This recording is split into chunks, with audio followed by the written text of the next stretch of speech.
বাংলাদেশের ক্ষমতাচ্যুত সাবেক প্রধানমন্ত্রী শেখ হাসিনার ভারতে অবস্থান সম্পূর্ণই তার ব্যক্তিগত সিদ্ধান্ত বলে জানিয়েছেন ভারতের পররাষ্ট্রমন্ত্রী এস জয়শঙ্কর। তিনি বলেন, হাসিনা যে পরিস্থিতির মুখে দেশ ছাড়তে বাধ্য হয়েছেন সেটিই এখন তার ভবিষ্যৎ সিদ্ধান্তকে প্রভাবিত করছে। হিন্দুস্তান টাইমস লিডারশিপ সামিটে এনডিটিভির প্রধান নির্বাহী রাহুল রানওয়ালের প্রশ্নের জবাবে কথা বলেন তিনি। রোববার এনডিটিভি এই তথ্য প্রচার করে। গত বছরের আগস্টে শেখ হাসিনা ভারতে আশ্রয় নেন।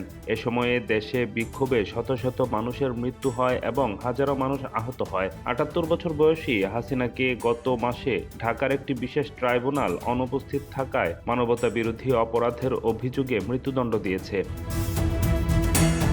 এই মামলাটি ছিল তার সরকারের গত বছরের ছাত্র আন্দোলন দমানোর সঙ্গে সম্পর্কিত। সামিটে এক প্রশ্নের জবাবে জয়শঙ্কর বলেন, তিনি যে পরিস্থিতিতে এখানে এসেছেন সেটিই এখন মূল বিষয়। তার সিদ্ধান্ত তাকেই নিতে হবে। বাংলাদেশের নতুন রাজনৈতিক বাস্তবতার প্রেক্ষাপটে জয়শঙ্কর জোর দিয়ে বলেন, ভারত তার প্রতিবেশী দেশে একটি বিশ্বাসযোগ্য গণতান্ত্রিক প্রক্রিয়া দেখতে চায়। তিনি বলেন, বাংলাদেশে যারা এখন ক্ষমতায় আছেন তারা অতীতে নির্বাচনী প্রক্রিয়া নিয়ে আপত্তি তুলেছেন। যদি নির্বাচন হয় তবে প্রথম কাজ হবে একটি সুষ্ঠু নির্বাচন নিশ্চিত করা।